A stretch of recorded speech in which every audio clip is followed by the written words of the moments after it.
Hello, and a very warm welcome to The Real Talk. How have you been? Did you have a fantastic week?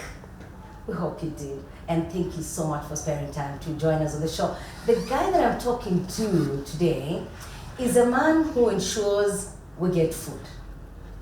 But he doesn't own a kitchen. This man possibly does not even know how to cook. But somehow he feeds us. Welcome to the show.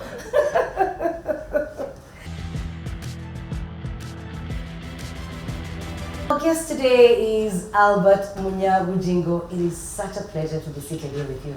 It's a pleasure for me to be with you, Jackie. I remember last time we usually spoke behind The microphone. Microphone with Exactly. In the studio. And now today we are in a nice, cozy place and on camera. Definitely, I can tell. It's a new step, right? Yes. Probably should start learning on how to cook and what you're referring to. Who should learn how to cook? Because I know how to cook. Now I think you're the one who doesn't know how to cook. I have a chef, I have a teacher, so. Are you learning? No. Yes. I'll be learning from you. Okay, I don't think I want to take on that. That's a challenge I will take on. You're an extremely busy man, Albert. I've really tried to get you here. It's not been easy. Yeah, well, I agree. As Yeah. you're saying, is if you're delivering food and you don't cook, Yes. probably the best way to find me is on the road, like delivering. Looking for where to find food. Absolutely. But I'm glad we finally have time for this Thank you. conversation. The pleasure is all mine. Albert, for those of you that don't know, is the founder of Vuba. So I said in the beginning, he delivers food to us. If you live alone or even you live with a family, but then once in a while you want to taste someone else's food and you've made that call, ordered food on Vuba, this man here, you have supported his business. You're a good friend to the business. Albert, let us get to know a little bit about you. Tell us something about your personal life and then your professional life. As probably many of us know, when we start the entrepreneurship journey, there's sort of a mix up and personal life and business, and sometimes it collides, other time it supports one another. But my life as me, I'm Rwandan, and when I did technology in school, IT, and then found myself in selling food. I was a salesperson. I started my career working for in Rwanda. I've worked in Rwanda and a couple of months in Uganda as well, acquiring experience here and there, until I found myself in the e-commerce industry. Back in 2014. To be quite honest, it's something that I never thought of before. Yeah. But then when I got that opportunity, started learning, and I was still back in school. I went to a school in Rwanda, university in Rwanda, and went on taking on challenges and learning other different skills until I started my entrepreneurship even back in 2014. I was working for a company called Jumia. That really, I would say, shaped my journey to where I am now, because this always has been a startup sort of ecosystem where you are in operation but end up doing almost each and everything, right? Mm-hmm. You're involved in finance, you're involved in marketing, so I'll say as a startup. Yes, and there's the brain behind it. I'll say it really sort of started like in 2017. Mm-hmm. And I was super grateful until we got fully involved as full-time entrepreneur in 2020, right before COVID. Yeah. And here we are 3 years later and then still pushing. Thank God for that. So you did technology, then you ended up selling food. But you said you started before you graduated. Because my question was going to be, why did you make the switch? Because again, a lot of people, so I'm lucky that I did mass communication and I ended up in the space. But then a lot of people that either did engineering or social work, social sciences, and different stuff, and they serve in a different field.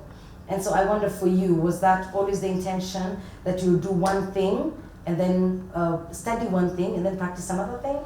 Did you see that for yourself? To be quite honest, not really. When I grew up as a kid, I wanted to be a medical doctor, and I had in mind that I'm literally going to be working. I wanted to be an internist, specifically a doctor. And as life turns around, an internist in a medical institution, Do they serve permanently in that position or No, you start educate me? you start as a general doctor and then you do specialization in different topics. Okay. You're literally a doctor who deals with internal medicine. Oh, that's what an internist does. Yes. I was thinking of internship. You're probably going to have two interviews at the same time. Oh, goodness me. Yeah, but it's but then as I was growing up, I also love technology. You know, I'm that kid who at home, if you know, your dad or your uncle is having trouble with his mobile phone, while you're probably still in primary school, They come to you. Come to you like, would you help me fix it? And you're the baby in the family. But the uncles, because they were born before computers. It's probably because I grew up being really stubborn. I love touching different things and just, you know. So I ended up loving technology. So at school I was doing tech as well. Got approached with by back then it was Hello Food. I was like, okay, selling food online. That's quite fancy. That's, you know, that's cool. I was like, and it was something new as well. Yes, something new, exactly. Yeah. That was back in 2014.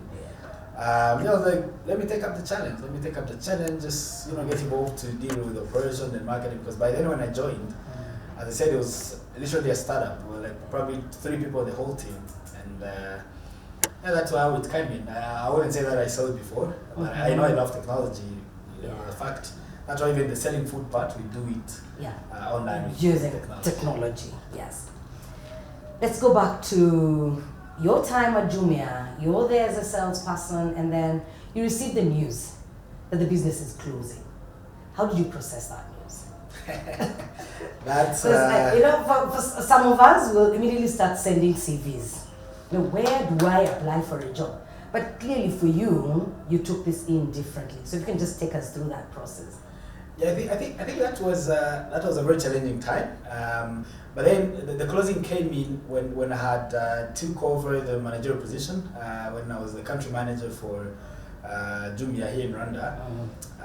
But to be honest, it came as a surprise. Literally, it's something that I didn't see coming. That was toward almost the last quarter of 2019 when I jumped on this call, like we usually do on a weekly basis and all. And you know, I had the news like you know, we were considering existing Rwandan market among other markets. That was Rwanda, Tanzania, and Cameroon.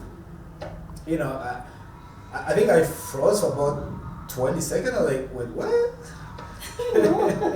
I was speaking about this year. I was speaking about 2 months. Yeah.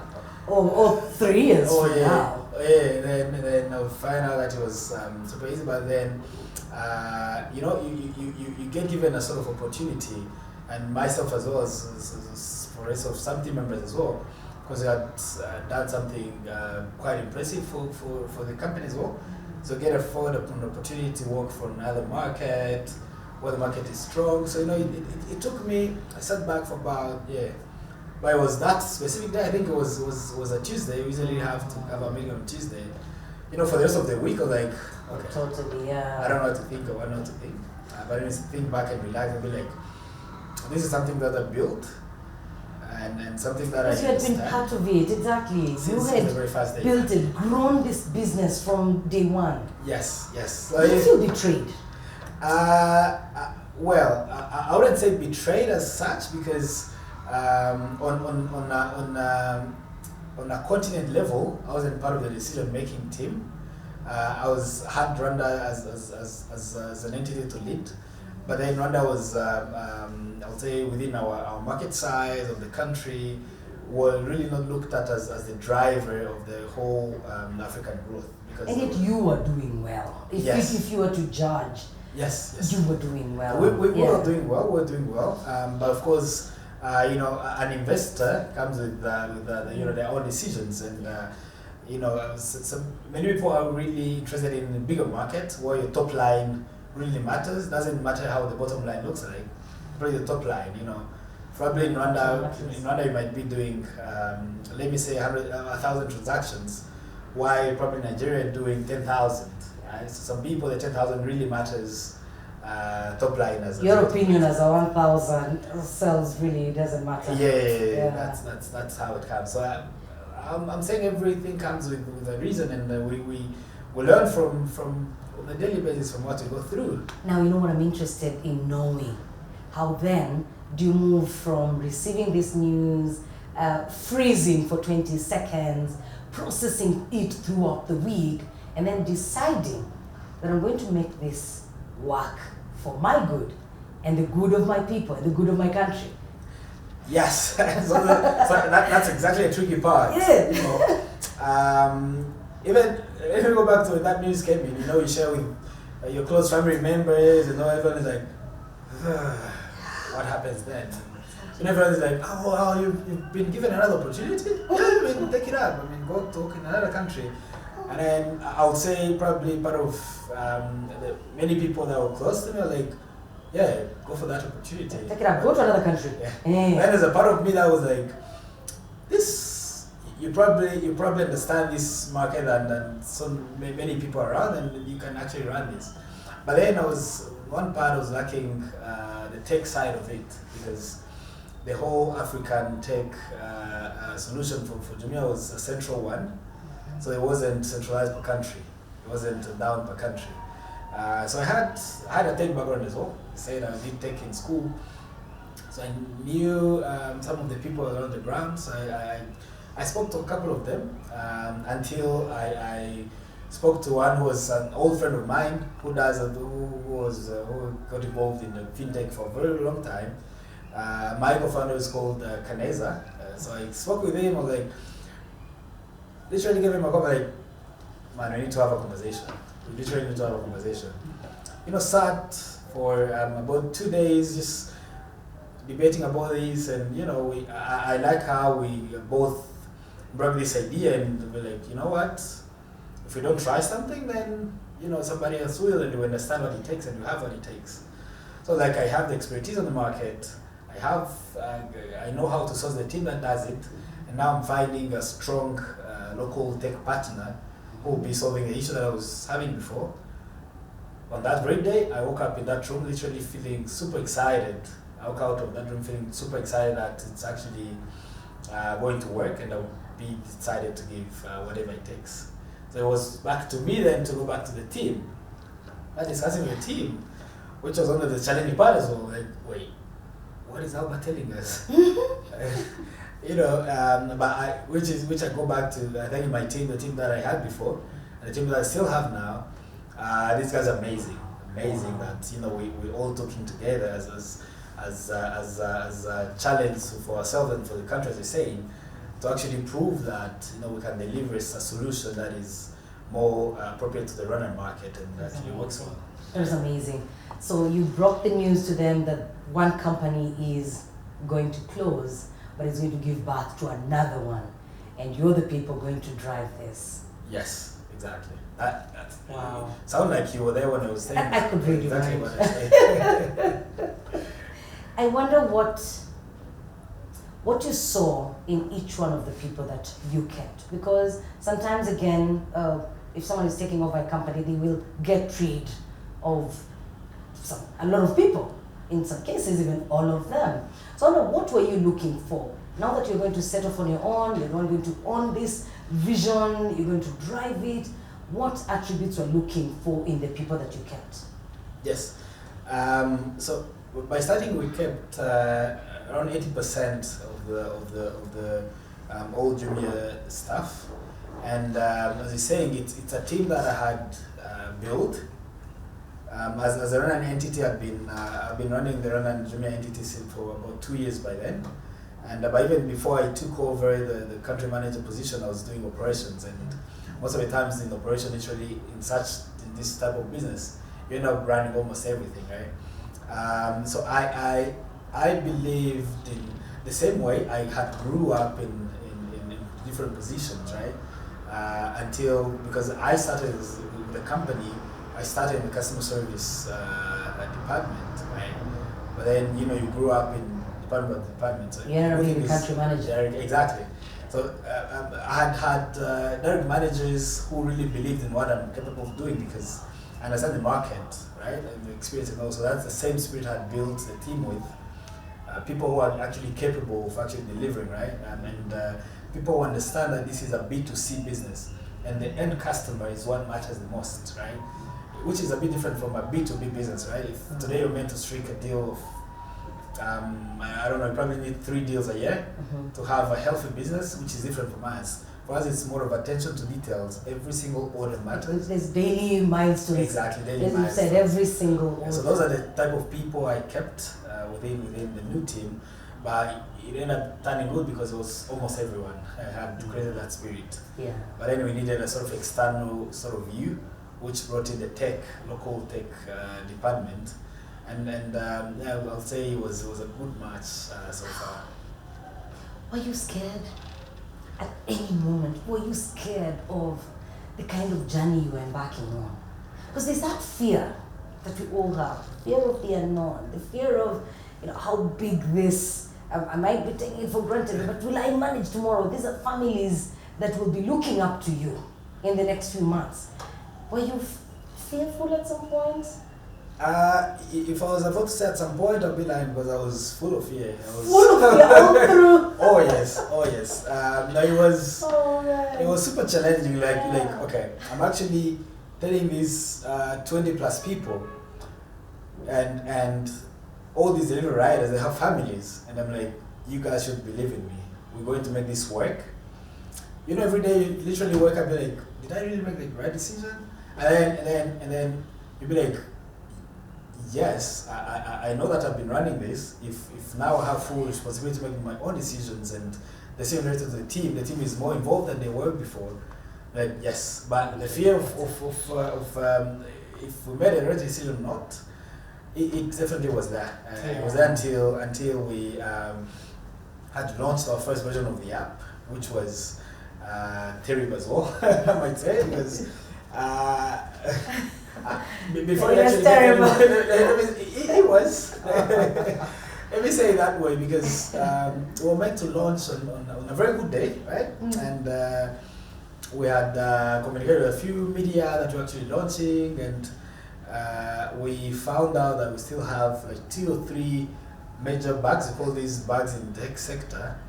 Like, okay, we agreed internally that we're going to postpone it for 2-3 more days until we saw articles were out in the media that we've launched. I'm like, you know what? We started like, yes, we've got to launch. Now that they've written about it, we've got to go. We've got to release this, and worked out to probably have another version in less than a week. Yeah, but the first version was actually not free at all. Yeah. But it was, fear comes with that as well. Like, okay, what do we do next? But then you learn that instead of sitting and don't do nothing, you release something and people get to interact with it, and then promise a better version as we get along. We will be taking a break shortly, but just before that break, how much money did you have on you as you were starting this journey? Because a lot of us also fear taking on the entrepreneurship journey because they're thinking, I don't have capital. And capital in this case is money. So were you fully resourced financially? You know, if you're doing an online service, an e-commerce platform, the money as a starting capital should be, even from my experience, should be less of the worries. Because if you're confident about the solution you're bringing, you have the right team, you have, by the right team I mean, at least you're able to pay salaries for the next 3 months, then if you're good enough in attention to details, you've got to do that.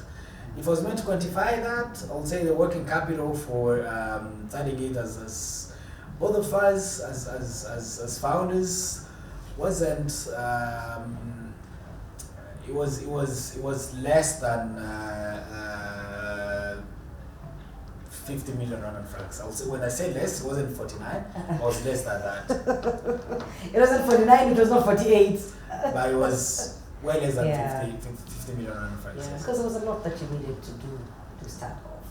Thank you. We are talking to Albert Munyabugingo, who is the founder of Vuba. And you still have the co-founder, yeah? You're still working with him, yeah? Definitely. Yeah. Thank you for joining us. If you have a question, a comment, please push that through. Use the hashtag #TheRealTalk, and you will ask the question. Albert is always online. He will respond to that. I'll also be looking forward to those comments because I spend a lot of time online. We're coming to you from Mythos Boutique Hotel in Kiyovu. We are talking about food delivery And so while you're here, you can actually, I don't know if Mythos is on Vuba. I was going to say you should order food from their Atmosphere restaurant on Vuba, but no, if they're not there, just walk here and they will serve you. My name is Jackie Lumasi.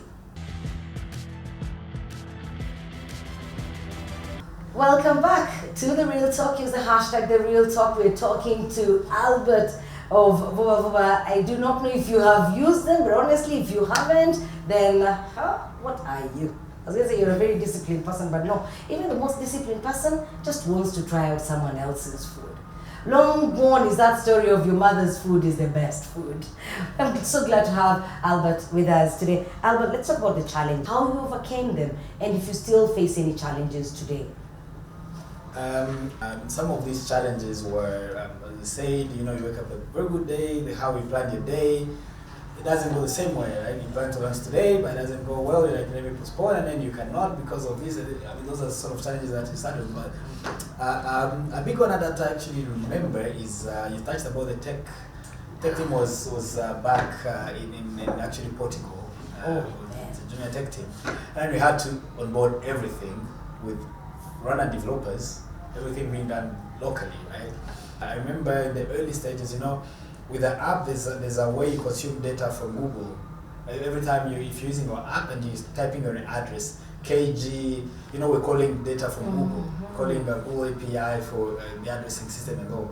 So there was a setup that wasn't done correctly, and what happened is our sort of monthly Google invoice was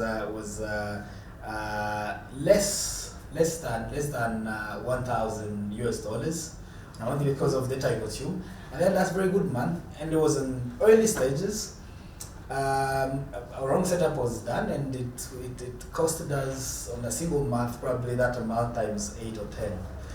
And and it was a wrong yes. setup, yeah. Somebody made an error. Yes. Oh, and then this time you feel like we're human beings, we make errors and mistakes and all. So of course we learn from this, right? So it'd be like then the double checking side of how we implement things should be that. And such mistakes happen to everybody. People who've been in the coding industry, then you've got to understand that when you're doing coding, you have to have what we usually call a live environment, what people interact with, and you have a testing environment, because if it goes hand in hand. But that was one of the mistakes that we learned from and came out of it quite stronger, and that was a big challenge. And challenges of course happen on there and then.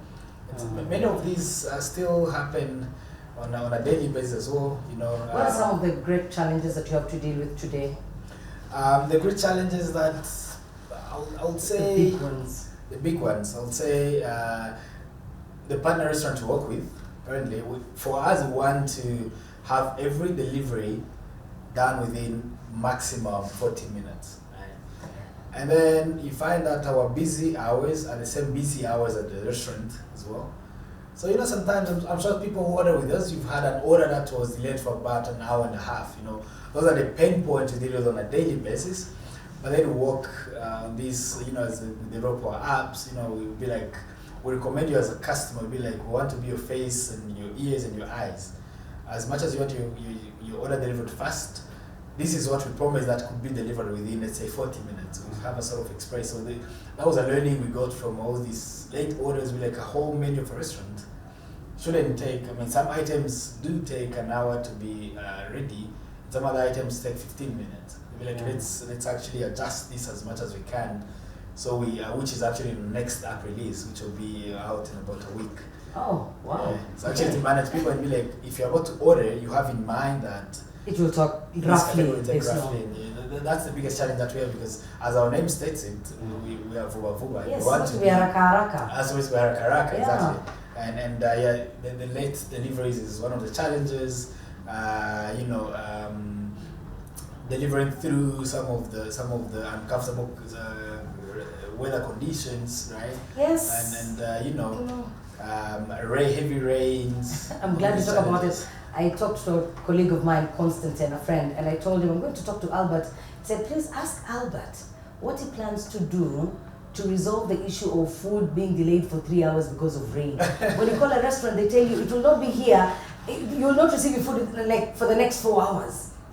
please just tell me to go to the market and buy food stuff and start cooking. Sound like you literally have all my challenges in hand. So I prepare that as well for me. Yeah.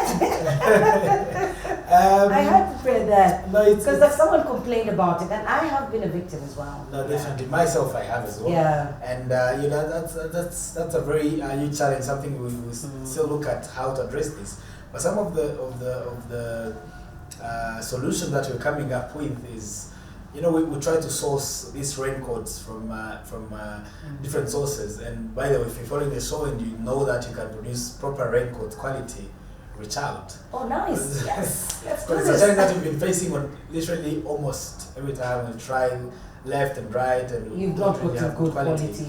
Yes, but some of the things that one of the suppliers we're working on, we want to keep the same two-wheel bikes, but then build on it. It's an innovation that is probably going to be quite new. I'm not going to give a picture of how it looks like, but same motorbikes.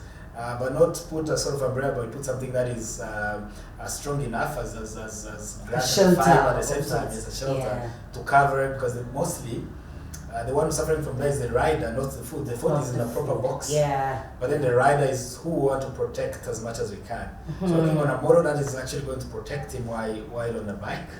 And if that comes out, it's definitely going to be super good. And so working on a three-wheel bikes, and if let's say if you usually pay 1,500 Rwandan francs for delivery, if it's raining heavily and you say that it's going to increase by probably this amount of money, I think it will make sense. So we're working on a couple of models. I was just quietly thinking about it, because for sure if we go to the app and there's express for this much, then whatever delays you pay this much, I wouldn't mind paying an extra 300 francs or 500 francs for my food to get to me early. Because I always get a sense that, a feeling that like the rider collects like 2 or 3 or 4 orders. I live in Kichukiro, so 2 or 3 orders from Cementi or in Nyarutarama. He delivers food to 3 or 4 different customers. No, we don't do that, Jackie. Honestly, Albert, that is what I always feel. And there's a time I asked a motor guy,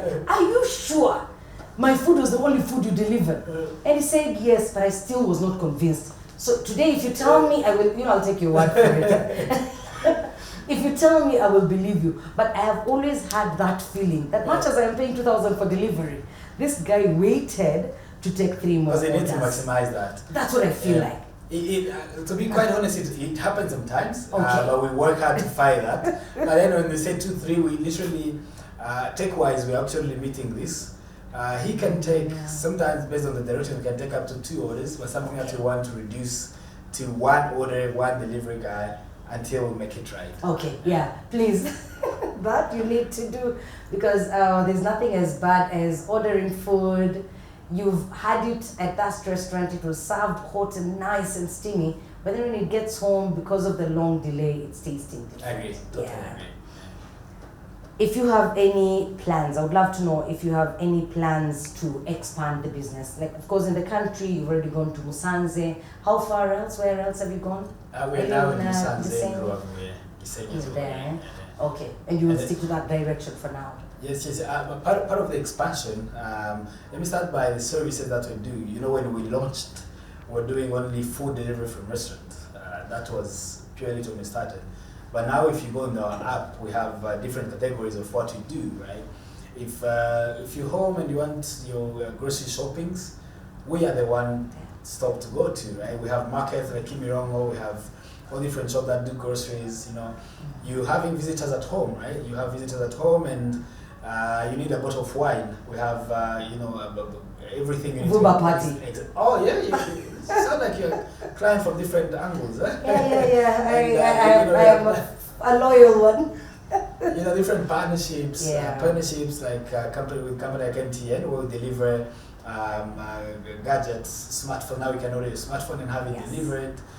You can send flowers for somebody. Exactly. And these are things that just came up recently. Yes. The Vuba Pharmacy, the Pharma and Cosmetics, Flores, MTN Smartphone Market. These are great additions to the business. Yes. These actually came out of, we've been running different focus groups. Now that you're giving me ideas, I'm like, why isn't Jackie part of different focus groups that we actually run? So these ideas that actually come from our audience and our users. And you know, these are things that we're adding on and actually making total sense. And you know, expansion plan that you spoke about, we want to maximize whatever we have to offer to Rwandans and people in Rwanda as convenient, because we've started with food, and then the audience really loved it. We have kept on adding more services. So now the part of the expansion plan, we're adding more of helping you do everything from your comfort, right? You need the laundry services. You need your shoes to be repaired or cleaned. You want to be that person you think about, right? And let's say today we're driving from, we're not operating yet in, let's say, in Huye. We're driving from Kigali to Huye. We want to show you that map, every single stop over you can have, and then you order with us in advance. We call it upcountry pickup. You're coming from here to go there, so you have different stops. So a bunch of beautiful. Those are the type of things that we're looking at, and there's all, you know, you probably at home and you're at the office and you forgot your charge at home. You know, you don't want to buy a new one. You need a person trustworthy who will pick it from home and deliver it to your office as well. You will do that too? Yes, those type of services is what we're about to introduce. You know, stay tuned with the new app. I'm glad you're one of our customers. This will be less than a week. And as well as expanding to other countries as well. You know, there's countries that we've started having discussion with partners over there. Within the region? Or? Yes, within the region. Okay. Unfortunately, I won't mention the names now, but in the next... Sorry, we'll have another interview. In the first 2 quarters of next year, we'll actually be expanding to one more country and another one to follow as well. Oh, I love that so much. How much money are you making out of this? Oh, you didn't see that coming.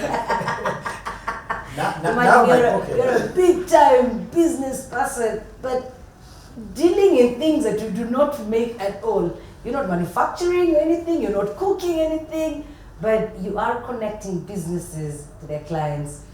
Yeah, actually in this business, it's like you're running everything by the cloud, right? In the cloud, and you don't own anything. But then, you know, because it's still, and I'll still call it a new era, at least in the African continent, because, you know, 30 years ago, this was inexistent at all. We're not even thinking about it. Exactly. Yeah. And you know, this comes with so much, like I mentioned, the cost of probably consuming Google's API. You know, you end up with a bill which is closer to... For example, I didn't know that you have to pay Google. Yes. Yeah. You know, such things are sort of embedded that you don't know. Yeah. But our daily business has really been growing super well, because now we're doing averagely around 1,200 deliveries a day. With an average basket size of an order of about 12,100 francs. And then how we actually make money, you know, I'm sure that's where we're heading to. Yes. We get commissions from the sales we generate from a restaurant or any other shop, right? So let's say you are a restaurant that operates in a room that is as big as how we're seated now. You know, you're probably able to accommodate, let me say, 30 people, but we give you the ability to actually serve 100 more people on a daily basis, right? So we get commission from those sales that we generate for you. So that's how we make money. And then, as you said, we charge delivery fee per order as well. Okay. So those are, I mean, if you get commission out of the 1,200 deliveries that we do on a daily basis, that's how we end up making money. Yeah. That's good money. You didn't give me a figure, but I also didn't expect that to happen. I'm sure you're very good at math, and your math is math. I failed my mathematics. There's no it is mathing. How does a restaurant get on board for someone who's not yet there? Yes. So onboarding, that's one of the longest processes that we have, because every time someone orders with Vuba, you sometimes even forget the restaurant you ordered from. Yeah. You want Vuba to take care of everything on your behalf, right? If it's late, it's you to blame. Yes, everything comes in. So I call Vuba and my food is late. I don't care. We have a sort of due diligence process and onboarding process that is we start by on our web interface. That is one of the other bring on our app as well. It's something that we didn't have on the old version of the app, but the new version of the app we'll be having it. If you are a partner and you want to join, then we give you a link, a form that you contact us. You leave us with the basic details. So reach out. For now, we give out emails for people who want to join. Currently using partners at vuba.rw, but then reach out for emails. And once you reach out, we come for a site visit. To inspect if you actually have license to operate within the country. You have all required licenses, and then if the kitchen is clean, the food, clean. yeah, exactly. Inspect it very like at the end of the day, we are the one to deliver the food, so we don't want to compromise our customers. So we do a site visit, and if you comply with the regulations, we have a checklist of things that you have to comply with. And when you're good to go, then we start our commercial term, because what matters is not really the commercial side, it's actually what we offer to the customer. So before we discuss any commercial terms, commissions, we first have to see if you actually are on top of the checklist that we need to be onboarded. And most of your priority is the customer. Exactly. Yeah. And most of items on this checklist actually do come from our customers. Like, what restaurant would you feel like safe ordering from? They give us a checklist, and then we analyze internally, and then put it out there for the merchants as well. Okay. And yeah, so far the onboarding process itself, I would say it takes. If you want to be onboarded, we understand that you need that as fast as you can. So the whole process usually takes about a week, 7 days to have a restaurant or your shop onboarded. And there's no initial payments. There's no.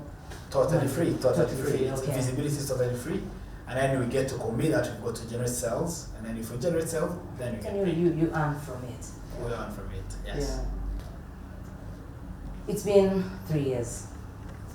When starting this off, did you imagine that the growth would be this fast? Actually, when we started, within the projections that we had made of about 5 years, the growth that we could have achieved, I would say we are now on the same race that we had projected for.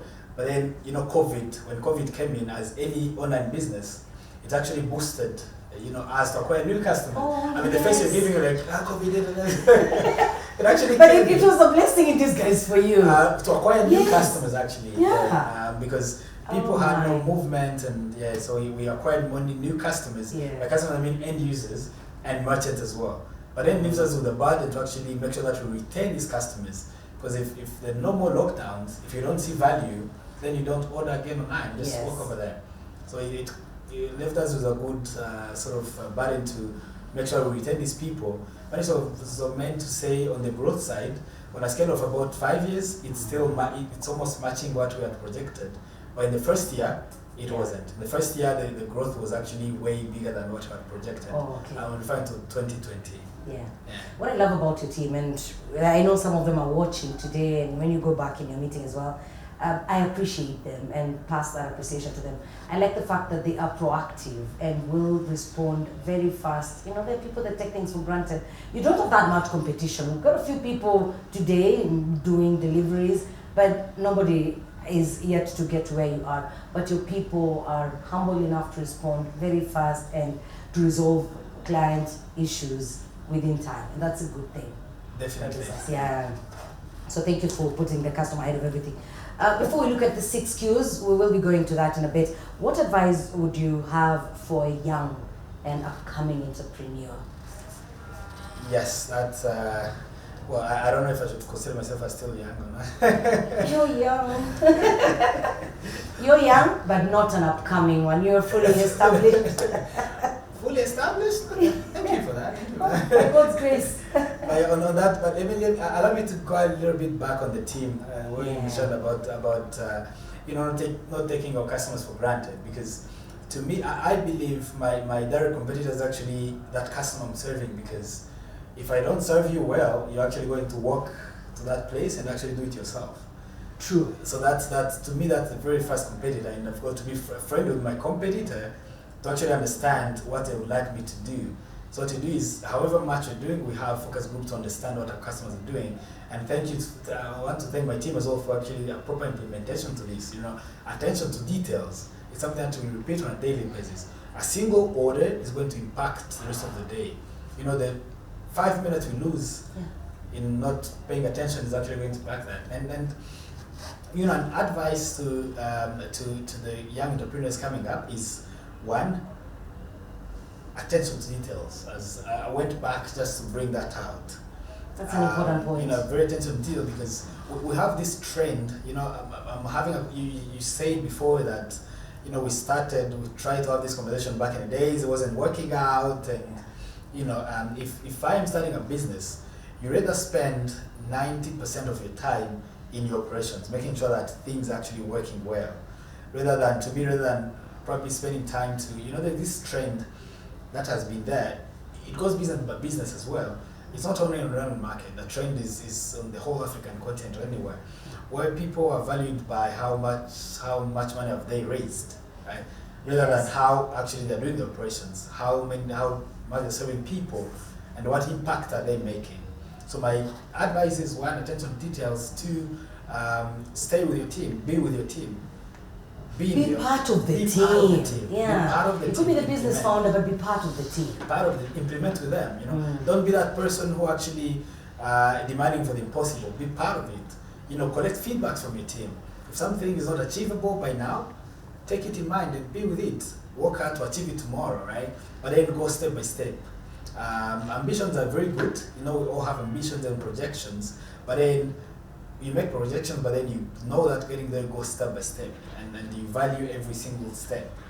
Another advice I'll probably give is value your team, value people, treat them as human beings, treat them as people, right? We all have. I probably grew up in a startup environment. I'm saying since I started working, where someone know that today, if they have a very important thing in their life to attend or to probably do, they probably have to lie to get 1 day off or something. Yeah. To me, if you value the team and you value someone to that extent, they end up putting in more effort than you actually imagined. And they'll be honest with you. They won't have to lie. Exactly. So I think that's a very good and many young people. I say young people as well because I think I still fall in there as well. Yeah. And we have that sort of attitude toward the team. You want, if you're leading a team, most of my team members, we are same age, and some of them actually older than I am. You've got to. You don't have to make them feel like the boss is stepping in or something. You just have to feel like Albert is coming in. I can talk to if something is going wrong. I'm not going to be fired now because it's a mistake. We all do mistakes. You make them feel free to acknowledge their mistakes in front of you and promise in front of other people. Don't make them feel like if they're a mistake, they're actually going to cover it up, because if you find out, then you would fire them. Yes. Yeah. So it's sort of those type of otherwise. I know we have ideas of businesses all over, but the way you actually conduct that to the normal life is to me is what makes you outstand from other businesses. You're amazing, Albert. You're watching The Real Talk, and our guest is Albert. He is the co-founder of Vuba. Now, do I call him co-founder? Founder? I'll go with that. Founder of Vuba. We'll be back with 6 Qs. We're back. This is The Real Talk, and our guest is Albert. My name is Jackie. Albert, what do you do as a hobby? Two are my favorites so far. Mm-hmm. I love spending time with my family and friends. The little time I have, spend with family and friends. And I love playing basketball. Oh wow, basketball. Yeah. Do you play actively for any team? No. I used to back in school, but when things come up, I play for the weekend sometimes and daily a sport. Okay. But not on a professional level. I feel like you've answered my second question. It was, what's your favorite sport? Oh yes, basketball. No ways. Automatically. What's the best business advice you've received so far? I'll call two of them. One is one of the titles that we used to use back in the days, that you don't need a title to be a leader. If you're a business person and someone who's part of your team, probably on the third level from you, could eventually work in your office and actually give you things that you could change to make the business work better. So ability to take that into and actually abide with it and implement it is one of the best advices I've ever had, and I'm still trying to implement that. And the best leadership quality. Best leadership quality, exactly. And then the second one is a better plan that is ever executed is worse than a half planned plan that is executed, right? So instead of spending 6 months making a plan that you won't have time to execute, you better spend two months and then execute it, and then keep on correcting improving, it along the way. Yeah. But the thing of laying back, if you have something to put on the market, you're waiting for it to be and then collect perfect. feedback and then perfection it as we get along. I love that, yeah, because you didn't wait for yours to be perfect. Yeah, We wanted to, but we couldn't. You couldn't, and look at where you are today. And then what would you describe as a successful day at Vuba?